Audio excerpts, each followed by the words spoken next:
नमस्ते। हमेशा खुश रहो बिटियाओं।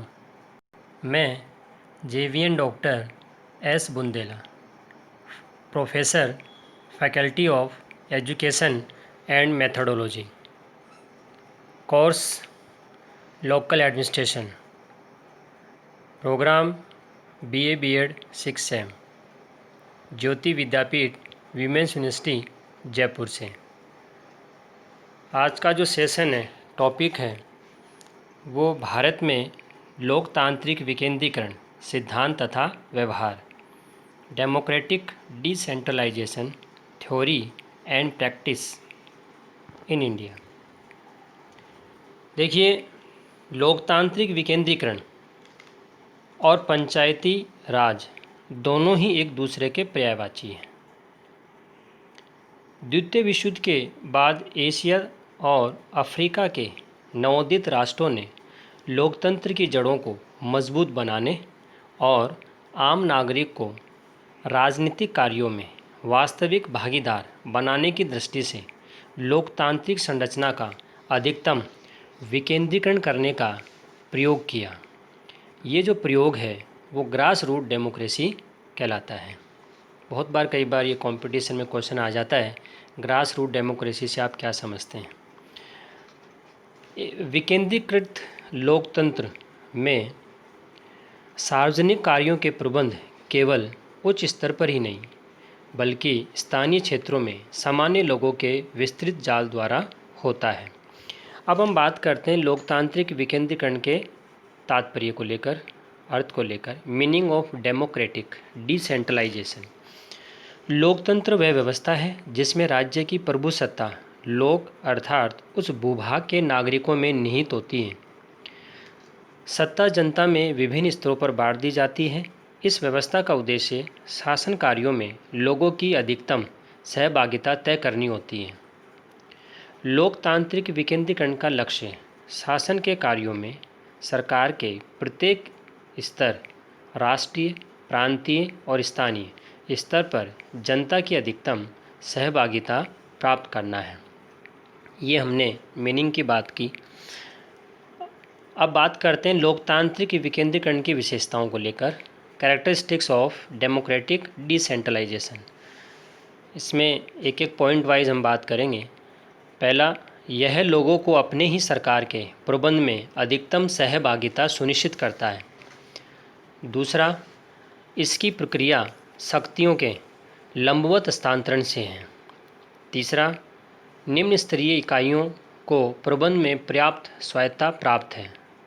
चौथा, सत्ता का प्रयोग निर्वाचित प्रतिनिधियों द्वारा होता है। पांचवा, सत्ता का प्रयोग निर्वाचित निकाय के सदस्यों का समूह या किसी समिति द्वारा होता है। अब आगे बात करते हैं अपन भारत में लोकतांत्रिक विकेंद्रीकरण का व्यवहारिक पक्ष, practical aspects of democratic decentralization. अब देखिए, इसमें हम कुछ बातें हैं जिसको एक एक करके देखेंगे। देखिए, भारत के संविधान के अनुच्छेद 40 में ये कहा गया है कि ग्राम, जो उसमें पंचायत जो हैं, उन पंचायतों की सहायता और उनके विकास पर ध्यान देगी राज्य सरकारें। ये बहुत बार, कई बार कंपटीशन में क्वेश्चन आता रहता है कि किस अनुच्छेद में ये कहा गया है कि राज्य पंचायतों की सहायता और उनके विकास के लिए ध्यान देगी। तो वो अनुच्छेद कौन सा हो गया? 40। ठीक है। अब सेकंड बात करते हैं कि प्रथम पंचवर्षीय योजना में कहा गया कि विकास कार्यों के निष्पादन में पंचायतें एक अभिकर्ता एजेंट के रूप में कार्य करेंगी। फिर तीसरी में क्या बात बताई? द्वितीय पंचवर्षीय योजना में ये बल दिया गया कि पंचायतों को अधिक अधिकार दिए जाएं। चौथी बात हम व्यवहारिक पक्ष की करें तो उसमें 1952 में 52 में देश में व्यापक स्तर पर सामुदायिक विकास योजना लागू की गई। उसका ये उद्देश्य था कि गांव के जो लोग हैं वो ज़्यादा से ज़्यादा इन स्थानीय स्तर की योजनाओं में भाग लें, उनसे जुड़ें। अगला, बलवंत राय मेहता समिति 1958 ने सिफारिश की कि राजनीतिक सत्ता का उच्च स्तर से निम्न स्तर की ओर विकेंद्रीकरण होना चाहिए। 12 जनवरी 1958 को राष्ट्रीय विकास परिषद means NDC national development council ने इन सिफारिशों को वैसे की वैसे स्वीकार कर लिया। अगला अगर हम देखें पक्ष, तो लोकतांत्रिक विकेंद्रीकरण की योजना को पंचायती राज के रूप में राजस्थान ने सबसे पहले अपनाया। ये बहुत बार कई बार क्वेश्चन आता रहता है कि लोकतांत्रिक विकेंद्रीकरण की योजना को पंचायती राज के रूप में किसने अपनाया? राजस्थान ने सबसे पहले अपनाया। पूर्व प्रधानमंत्री श्री जवाहरलाल नेहरू ने राजस्थान के नागौर नगर में 2 अक्टूबर 1959 को 59 को इसका उद्घाटन किया। इसके बाद में जो राजस्थान है उसके बाद में आंध्र प्रदेश में 11 अक्टूबर 1959 59 में इसे वहाँ भी लागू किया गया। देखिए, बलवंत राय मेहता समिति की योजना का त्रिस्तरीय ढांचा है।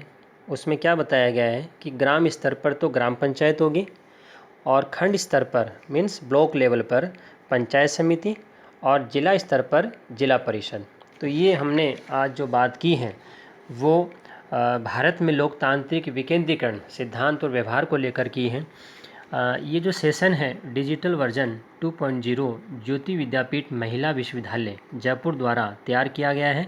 मैं ये आशा करता हूँ कि आप मेरे डिजिटल सेशन से खुश हुए होंगे। अगर आपकी कोई क्वेरी है तो कमेंट बॉक्स में ज़रूर लिखें, मैं इसे हल करने की कोशिश करूँगा। धन्यवाद।